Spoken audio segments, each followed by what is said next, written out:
sarkıyor o yüzden. Tamamdır. O parlamaya çalışıyor Doğan Cenk.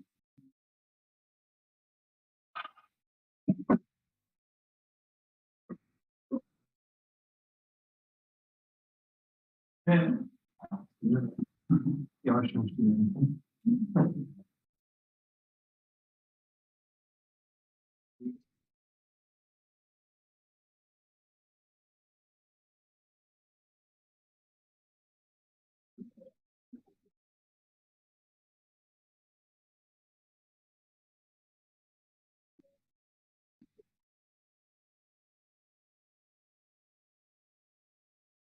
Okay.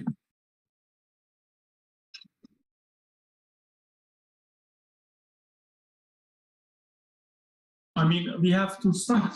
I think people are just not, they're too slow. Come on, guys, let's go.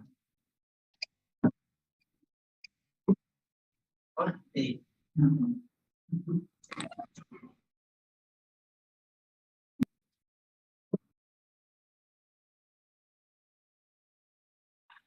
Okay, so it's a pleasure to have Özgür Kişisel. He's going to have a second talk, and it's a talk called Examples. And hopefully, will be appropriate for the last talk of the fourth day. Some easy examples.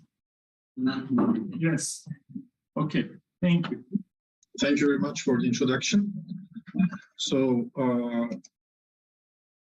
as Umut mentioned, my title is Examples, but the honest title is the one written below.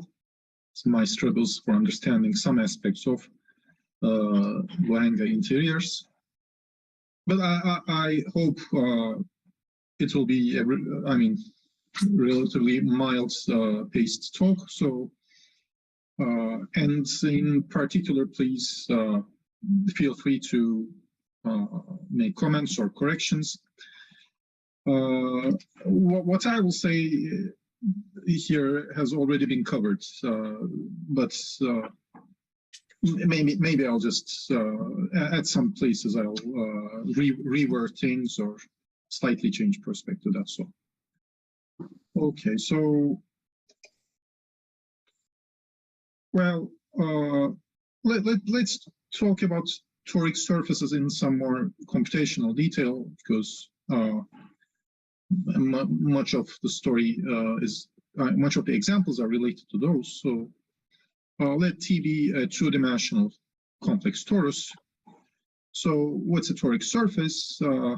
You want either a full or partial compactification of T, so T should live densely in X, and the action of T on itself by multiplication should extend to an action on X.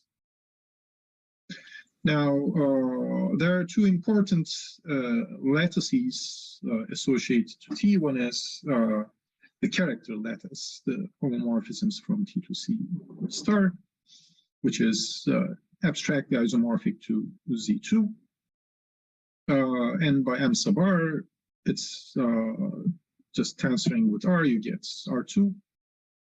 And N is the lattice of one parameter subgroups, or the co-character lattice. So it's homomorphisms from C star to T. It's the other way around. It's dual to M in a natural way.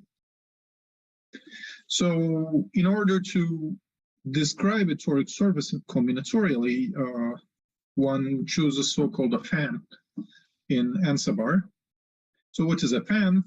It's a collection of rational polyhedral strongly convex cones, and the set should be closed under taking faces of cones. So faces of cones should again belong to big sigma, and it should be closed under taking intersections.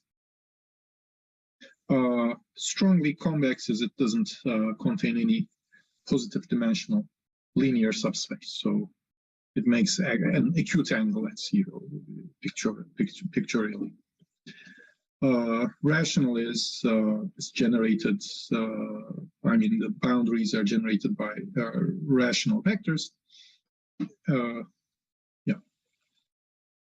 Now, for each cone in the fan, you associate an open set, namely U sub sigma, which is the spectrum of the dual of sigma intersect M, which means you look at the lattice points, but remember those lattice points are actually characters, so they form some kind of algebra, so it makes sense to look at a spectrum, or otherwise you could view it as a group algebra. So, and the point of a fan is, because of the containments of faces of cones inside cones, this tells you a natural way to glue together these U sigmas. So that comes automatically with the information of a fan.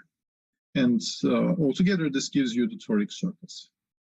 And each toric surface X does have such a description if you start from this abstract definition, like, you know, T acting on T, such a, I guess you would have to also assume normality, but apart from that, it would have a fan description. Now let's see this on some concrete examples. So here, there are 4 one-dimensional rays. So sigma 1, 2, 3, and 4. And next to them, I wrote the primitive vectors along those rays. So vectors such that, you know, they are not positive integer, non-trivial positive integer multiples of any other integer vector on that ray. But there are other cones too. There are the 2-dimensional cones. I guess here these are sigma 5, 6, 7, 8. I mean, numbered very uncarefully in the opposite way, but that doesn't matter. So, and sigma 9 is just the origin. So there are 9 cones in this fan, and it is visibly closed under taking intersections and taking faces. So now, how do you form these U sigmas? Just let's do an example on one of these, such as U sigma 4. Okay, we need to find sigma 4 dual intersectional, which by definition is all the vectors in the dual lattice which pair non-negatively with 1, 0.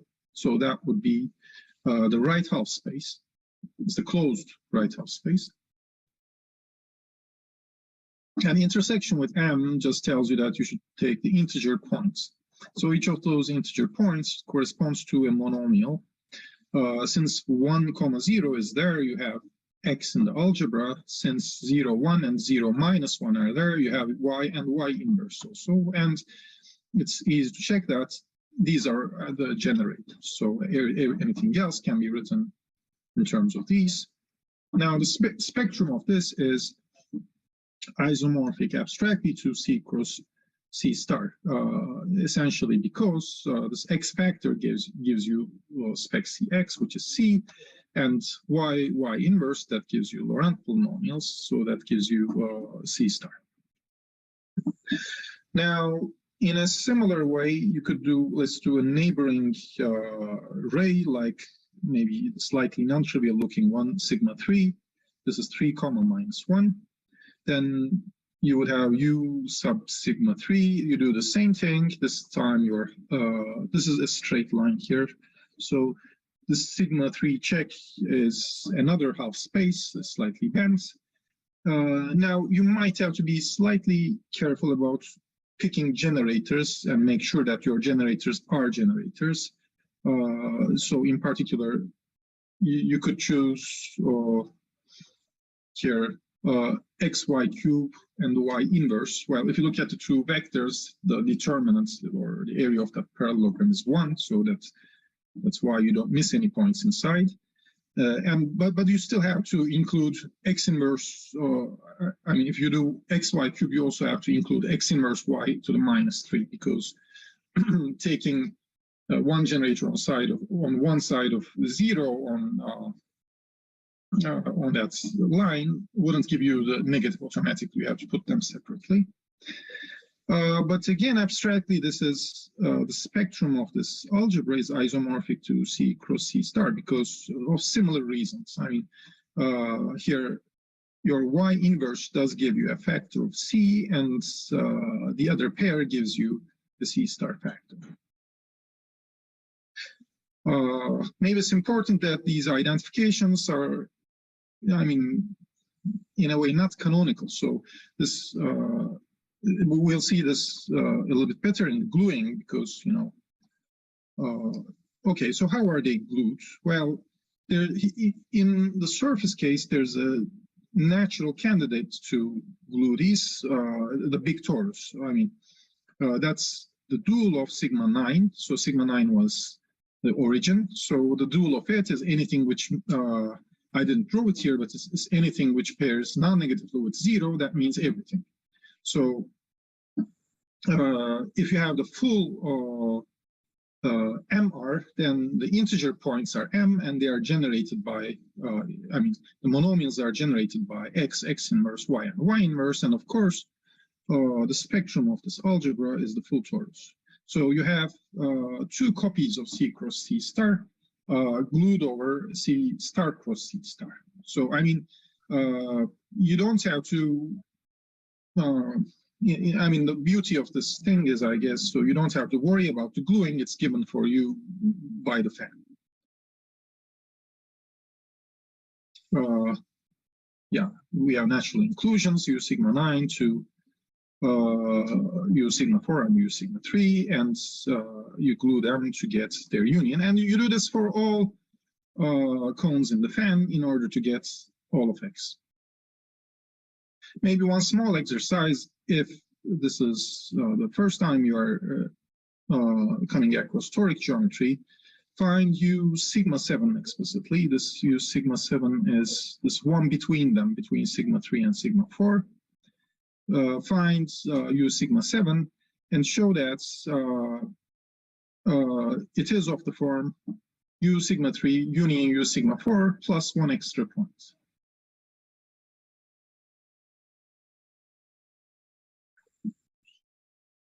Okay, now I want to make some remarks about toric geometry.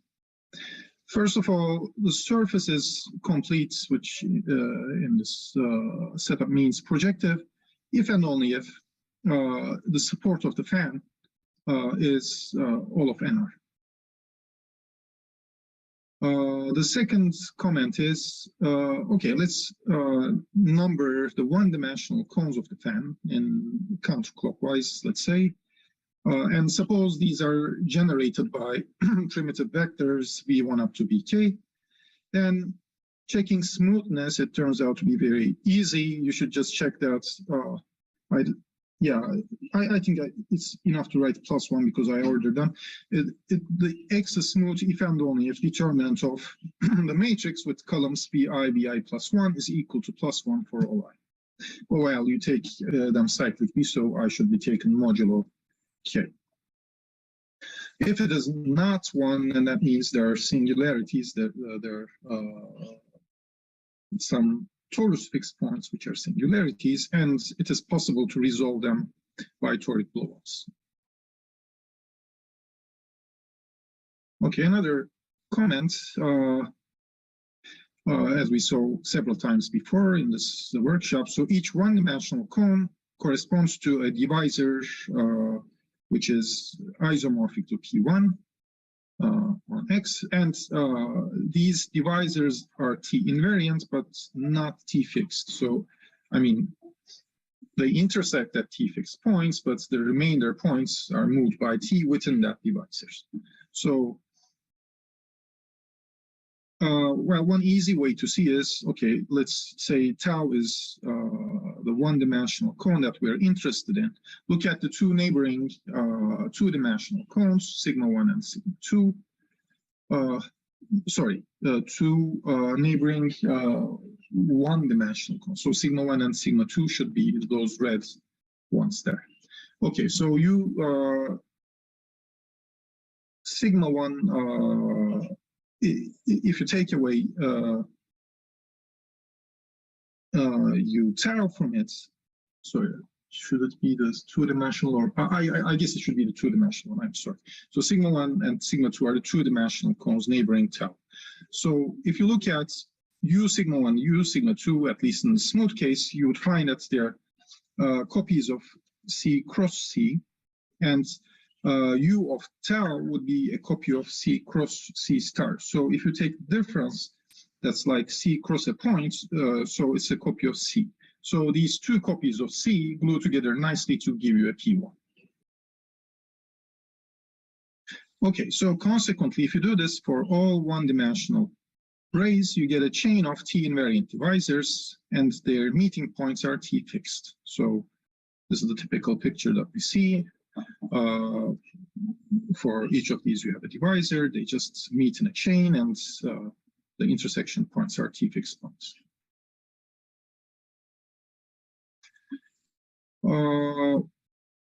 Okay, so I think I told this fifth remark already. So the T-fixed point corresponds to a two-dimensional cone in a similar way. And suppose, okay, it's smooth for now. You can do a toric blowup, and that toric blowup would correspond to something in the some refinement of the fan. So you subdivide the relevant cone by inserting the sum of the primitive generators of the bounding rays. So suppose, I mean, this is the picture. So you have sigma, a two-dimensional cone bounded by tau 1 and tau 2. You insert a vector.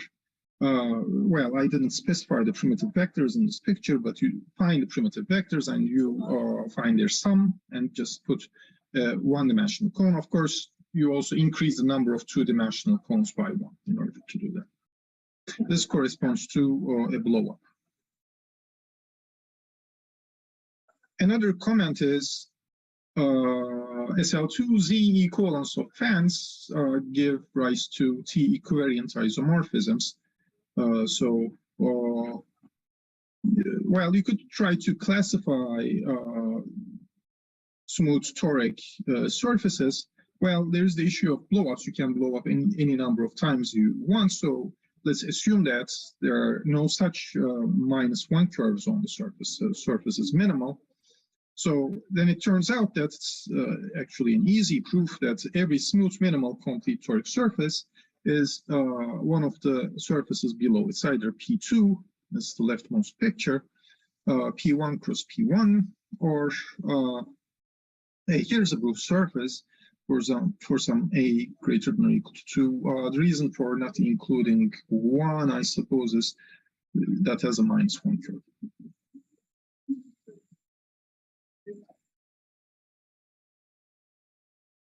Okay, now something about intersection numbers, and this was mentioned and used in Travis Mandel's talk. So let me give some more details about that.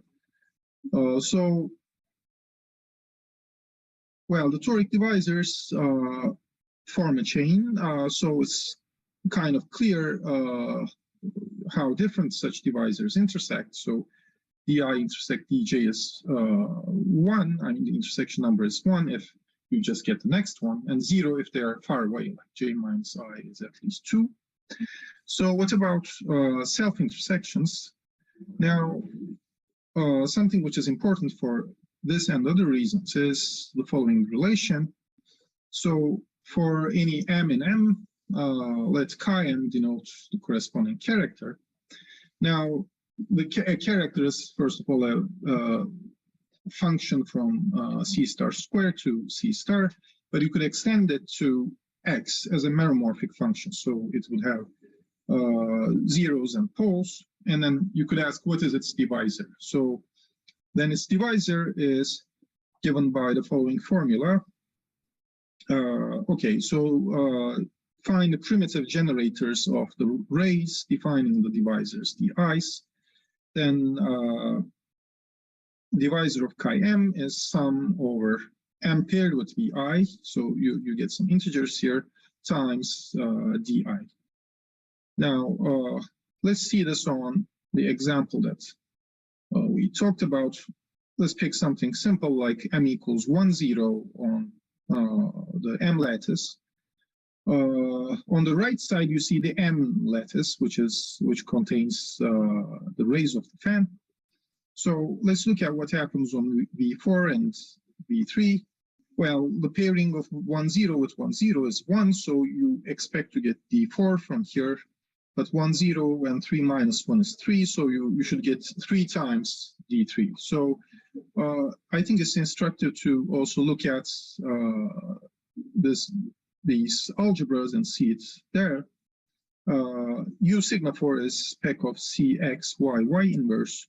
So the divisor D4 is just x equals 0. So I mean, and x equals 0 is its equation. So you get it with a factor 1.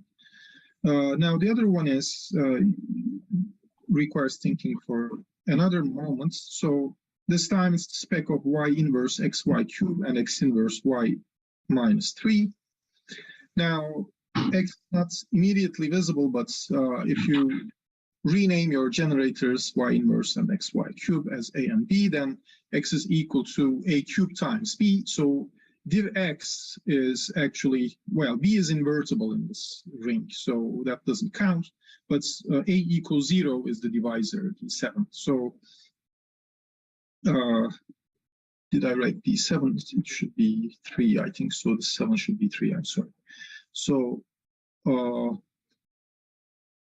therefore, if you set x equal to 0, you get 3 times what you want. So the divisor of this meromorphic function is d4 plus 3 times d3 plus other things coming from the other one-dimensional rays. Okay, now once we have this relation, one immediately realizes that this div chi m must have 0 intersection number with any dj, because since it comes from a meromorphic function, this divisor is linearly equivalent to 0, and that means if you intersect that div chi m with any dj, you should get 0. Now, this relation should hold for every m in M, and this implies that these intersection numbers, di times dj times vi, the primitive vectors added over 1 to k, must be 0 as a vector. Now, this is a vector relation. And noting that dj's form a chain, dj intersects only 3 things: the one before it, the one after it, and exactly dj. So that gives this relation vj minus 1 plus dj squared vj plus vj plus 1 equals 0 for every j. And since you already know the v's, from here you can deduce what the self-intersections should be. So this relation already appeared in Travis Mendel's talk. Okay, let's see this again on this example with these 4 rays. Okay, the primitive generators are 1, 0, 0, 1, minus 1, 0, and 3, minus 1. These correspond to these 4 divisors, d1, d2, d3, and d4. Well, for example, if you want to find d2 squared, well, you should look at sigma 1 plus sigma 3, which is 0. So that's 0 times 0, 1. Therefore, d2 should have self-intersection 0.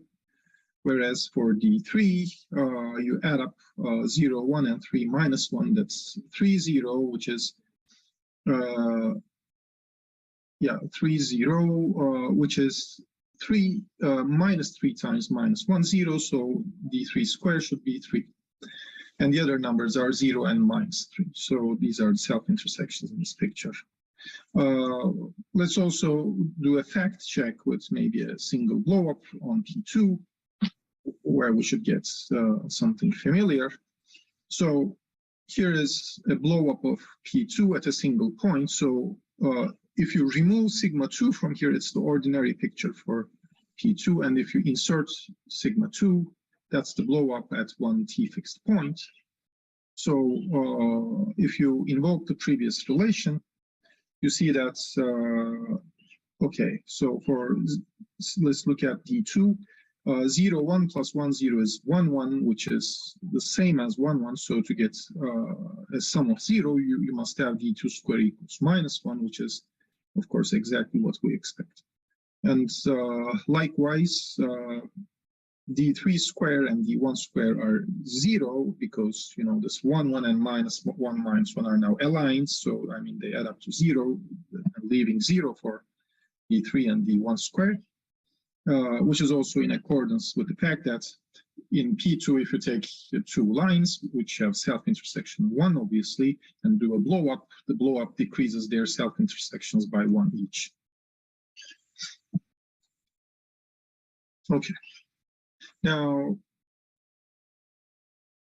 let's come back to log-Calabi-Yau varieties, toric models, and cluster varieties in dimension 2, which are, I mean, we saw that they're more or less the same thing in a sense. So I'll just confine to the dimension 2 throughout for simplicity. So suppose U is a log CY surface with maximal boundary.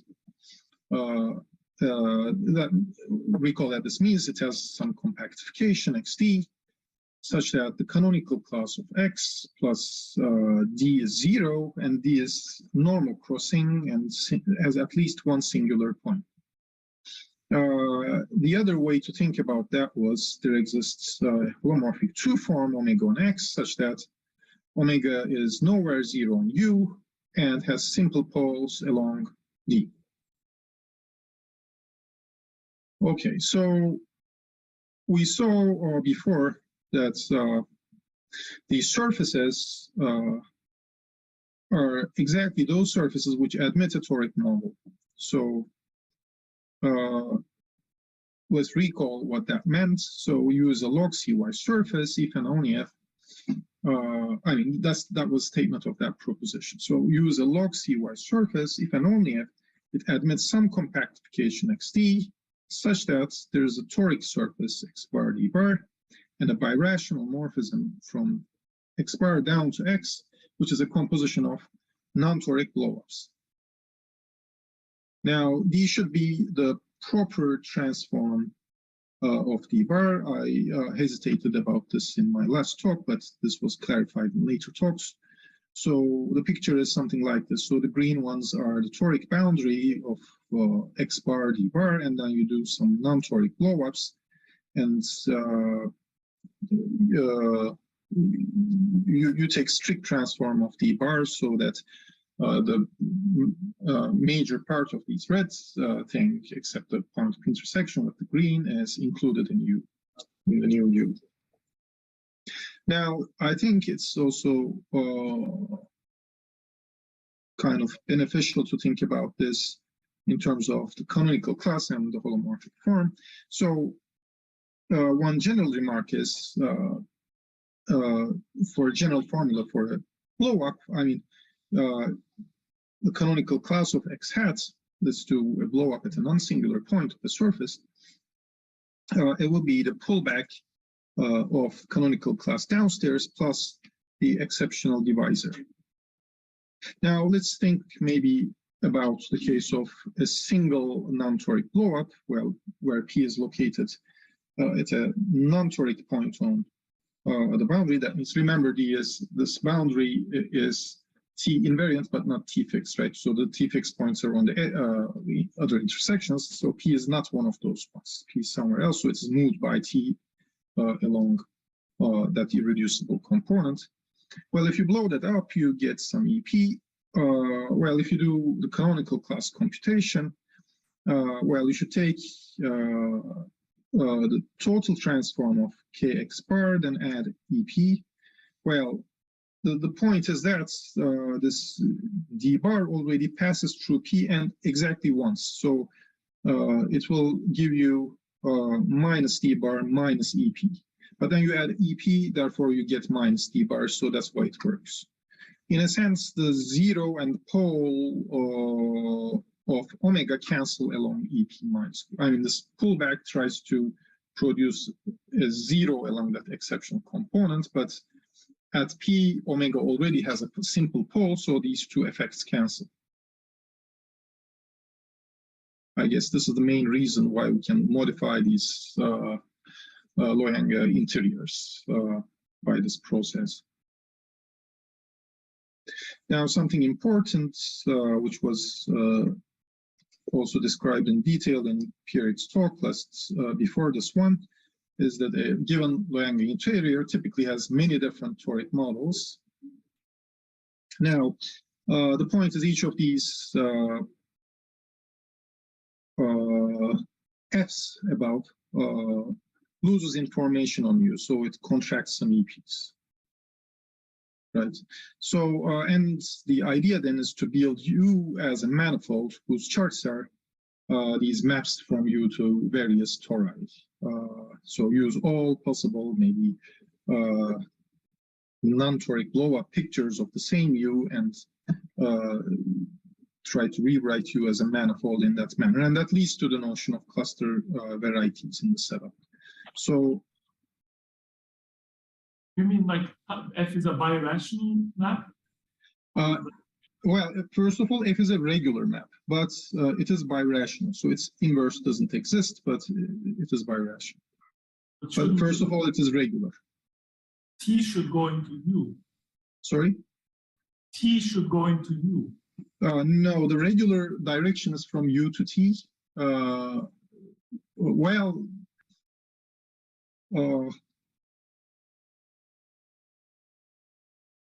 no, wait, so something I said is not correct here. So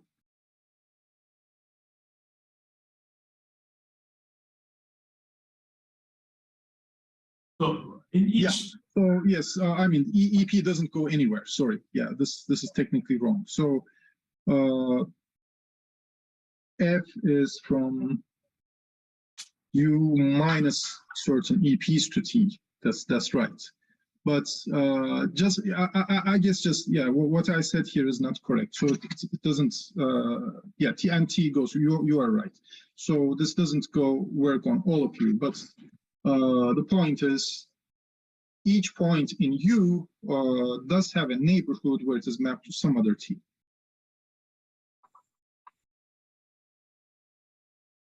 So I mean, the possible T's cover U.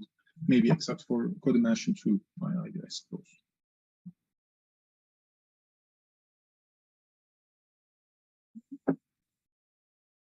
So yeah, so this takes you to this setup of cluster varieties, which was described before. So you have various copies of C star square, and the transition functions are mutations or their compositions. And different toric models of U or combinatorially correspond to different choices of seeds, and you go from one seed to the other by mutation or a composition of mutations.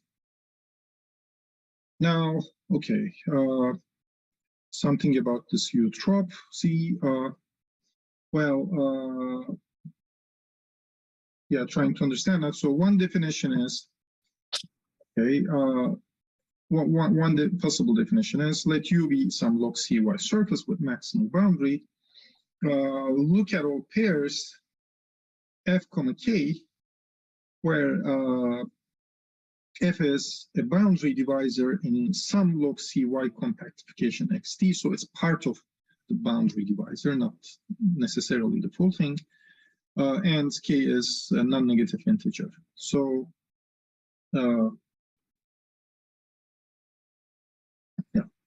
look at all such pairs. Now, the motivation is, I guess, this is a globalization. I guess this is more or less the content of this Goncharo conjecture. This is a globalization of the notion of non-trivial one-parameter subgroups of a torus T. So, well, for a single torus T, the non-trivial one-parameter subgroups is the co-character lattice, so it is N, right? So, but now you want to somehow do this for all the torus charts and put them together. So, well, if you want a non-trivial one-parameter subgroup, I guess you have to take away 0, so it's going to be, strictly speaking, Z2 minus 0, 0. And then Yeah, so what's the relation with the divisors F and K described above? So each point in M, as in the toric picture, generates a one-dimensional ray, but then you have the issue of taking a primitive generator of that ray or some multiple. That's why you have K in the previous definition. And then, yeah, this issue about this integral affine structure is that you have one copy of n minus 0 for each cluster chart, but then, you know, moving from one to the other would have to somehow identify these, and that would be by an element of SL2Z, giving the integral affine structure.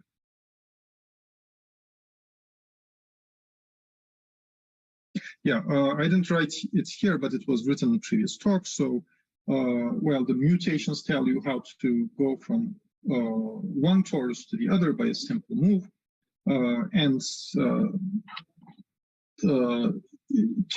like chasing that gives you how mutations should change one seed to another, essentially telling you how these ni minus zeros are identified. Okay, so I wanted to say something about relation to other viewpoints of tropicalization. So I think this is related to a question Umut asked in the last talk and a discussion after that. So I'm not sure about this, but I think this is supposed to be true in some sense. So, well, tropicalization occurs in other contexts in geometry. So maybe the most well-known one, take some one-parameter family of complex algebraic hypersurfaces in some C star to the power n. Now the second C star is just the T coordinates. Okay. Now one could apply the log map in order to obtain amoebas of these VTs for each T. So then you would have some picture like that. So you have a base like C star, for which T is a coordinate, and over each point you have log of your hypersurface, which really looks like some kind of amoeba. So this is like, these are like amoebas as in Gelfand, Kaplanov, Zielinski. So how you find them is you honestly apply log absolute map to each coordinates of the points of your variety, and that gives you downslope shapes. Well, a typical thing to do is to take the so-called large complex limits. So what happens to this family when T tends to infinity? And you do get the tropical hypersurfaces in this manner. Now, the relation to the U trop above seems to be via the second factor, C star. So, I mean, so choosing T is implicitly, actually, I'm choosing this one parameter family is implicitly choosing a one parameter subgroup of C star. But you could do this for other bases. So if you take a larger base T, C star to the power n, then, you know, the choice of one parameter subgroups then would be given by n, essentially, which is U trop of T. And I guess you could attempt to do this for cluster variety base instead of torus base. You could try to glue these bases together, and that's, I think, what that would give you. Okay, now two side remarks, one of which I wrote, the other which I didn't write. So one thing which I think is relevant, but I cannot figure out exactly how, is for VT as in the above picture, this amoeba picture, one can also construct the so-called co-amoeba fibration. So this time you apply not the log map, but the arg map to the coordinates. This amoeba, co-amoeba pair of fibrations gives Lagrangian fibrations essentially because they are real and imaginary parts of some other holomorphic coordinate, which is holomorphic log. And that's a very useful fact for many applications of amoebas. The second comment is if one tries to instead start from a single V without specifying any specific family of degenerations, but rather try to be greedy, like take all possible degenerations of this abstract variety in the sense and try to find a universal object somehow, then that leads to this rigid algebraic geometric objects such as Berkovich space or things like that. So there's a theorem saying that the limit of all possible tropicalizations is the Berkovich space of that variety. So I think we'll hear some things about non-Archimedean stuff in the conference. So, but I don't know if it's related to this. But yeah, I mean, the way I would think about a Tate curve or something like that would be trying to take all possible tropicalizations of that abstract variety without really confining yourself to a single base. Okay, now at the end, I want to do maybe a very concrete example, which I could maybe a little bit understand. So, and this was already mentioned in Travis Mendel's talk and Pierre Bousseau's talk. So there's a cubic surface in P3, but instead of mutations, I'll try to see different seeds globally somehow. So let's start from P2 as a toric model, which is the usual way, like 3 vectors adding up to 0. And you have 3 lines, essentially, 3 divisors, D1, D2, and D3, all with self-intersection +1. Well, the way to get a cubic surface from here, as explained before in other talks, was to take 2 non-toric blow-ups along each di. So that would in total give you 6 points. Okay. Now, one additional thing which we want to assume is that these 6 points for those blow-ups are not on a single conic. So classically, you know, through any 5 points, no 3 of which are on a single line, there is a uniquely reducible conic, but you know, if you have 2 points on one line, 2 on another, and 2 on another, it's plausible that your conic intersects all 6, right? So, and because the conic times line, it could very well have 2 points, but that would be a special configuration. We don't want that. So we want these 6 points to be general in that sense. Now, okay, so take such 6 points and blow those up. Well, the self-intersections of D1, D2, and D3 were +1 when you began. So after 2 blow-ups, they will be reduced to -1. And of course, so the self-intersections of the exceptional divisors will also be -1. Now, this will give a smooth cubic surface in P3. This is very classical, and there are many ways to prove that by equations or otherwise. Okay, then this Looijenga interior here is this cubic surface S minus this triangle of lines D1 union D2 union D3. Now, a very classical fact again is that due to back to Cayley, I suppose. So there are 27 lines on any smooth cubic surface. So smooth complex cubic surface. So if you remove these 3 green lines, you'll have 24 on view. Right, so, well, one has to be a little bit careful about whether a rational curve is actually a line in P3 or not, but that can be easily checked by some classical geometry again. So these, after these blow-ups, these 3 green lines and 6 exceptional divisors are actually 9 lines, but there are 15 more. So the other 15 are, first of all, strict transforms of lines through these Pi, Qj, Pi, Rj, Qi, Rj. So there are 2 points on each line. Take 1 point on one green line, 1 point on another. We'll join them. That's a line on P2.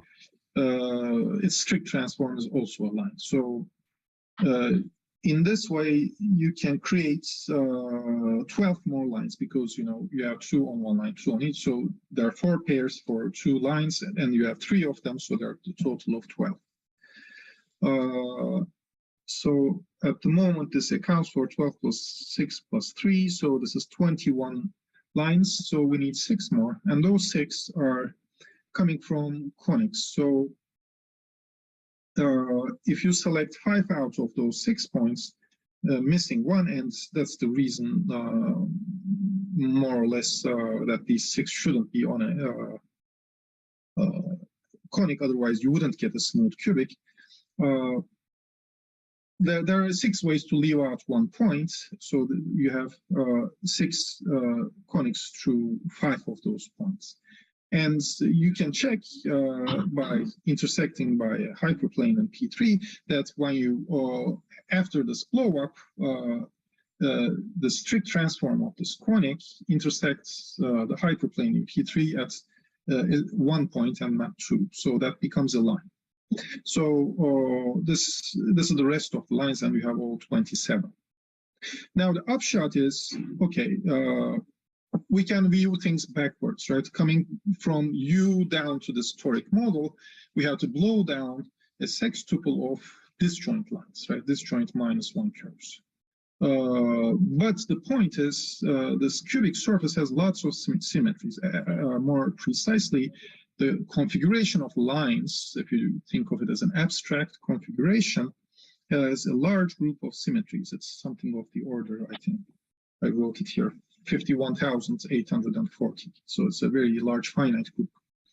Well, even if you remove the green lines which are not on U, there's still lots of symmetries remaining. So it's, I think, intuitive at this point that this sextuple of disjoint lines shouldn't be unique. You should be able to find other sextuples to blow down. And by the way, blowing down is easy matter because we know Castelnuovo's theorem. If you have a -1 curve on a smooth surface, you can blow it down and still get a smooth thing. So all then to find different seeds, all that we have to do is to find other sextuples which are disjoint, right? So I mean, and that's if we go back to the original picture, the 6 lines that we find after blowing up those 6 points were disjoint, right? They're exceptional curves of points which are far away. Now, so therefore, viewed backwards, the 6 sextuples of lines on U that we want to blow down again should be disjoint. Okay, and I think, show you that there are many such sextuples. So, for example, form a triangle first by taking 1 point P on one line, another point Q on another line, and R on the third line. Okay, so just join these 3 points, you'll have a red triangle.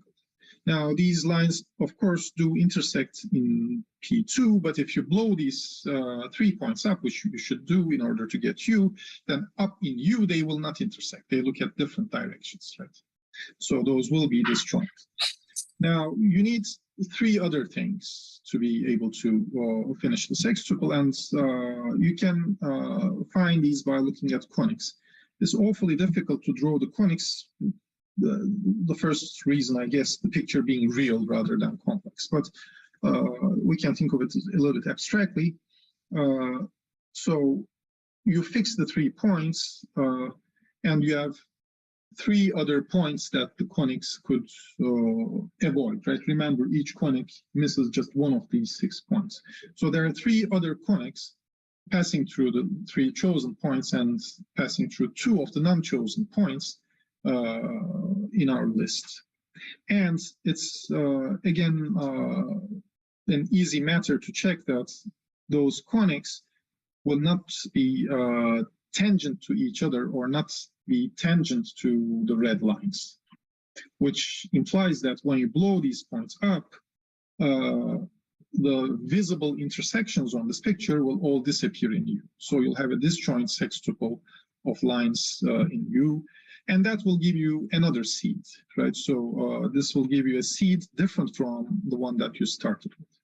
Now, I think it's fun to try to count the number of seeds that you can get in this way. Well, we can get, well, you have to choose P as one of the 2 points on one line, Q as one of the 2 points, and R as one of the 2 points. So you'll get at least 8 different seeds in this way. And with your original one, this produces at least 9 different seeds globally, where, you know, it's the same U, but you can project in different ways and get different toric models, essentially. I don't know if these are all. I mean, so I didn't do any check like that. I don't know the answer. And I cannot yet decipher some other notations, so I'd be happy if someone can tell me. So this is all I wanted to tell, basically. Let's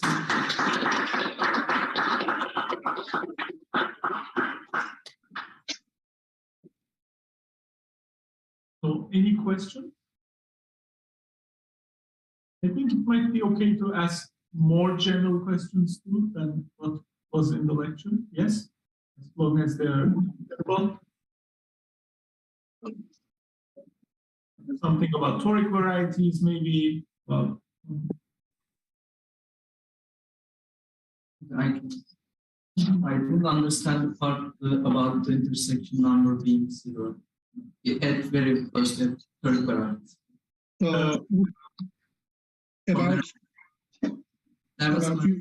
You mean div of chi m, or? yes. Okay, yeah, sure, I could go back there. So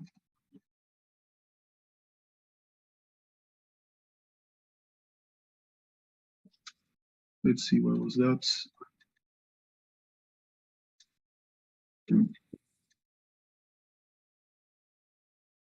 Yeah, right here. Yeah, I guess the point is chi m is a meromorphic function. So then by definition, it means that its divisor is linearly equivalent to 0. And this major yoga of intersection theory is, I guess, it is well defined up to linear equivalence. Actually, some other equivalences as well, but as a first thing, it is well defined up to linear equivalence. So if something is linearly equivalent to 0, it should intersect any other divisor with 0 intersection number. Maybe more geometric way of thinking is that if it is the 0 and pole locus of a function, you could kind of move it around and you know, cancel the 0 and pole.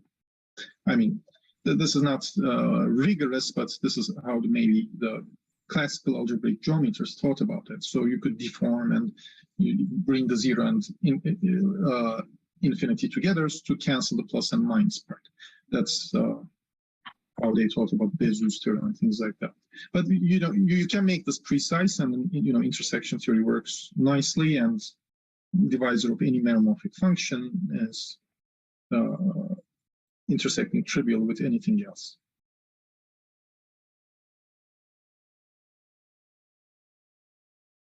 Other questions? Okay. Online questions? Are there any? I don't know how many people are. Fine.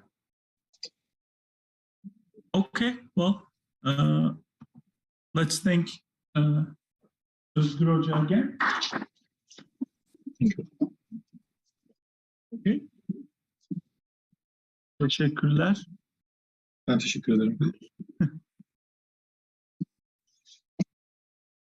Görüşmek üzere.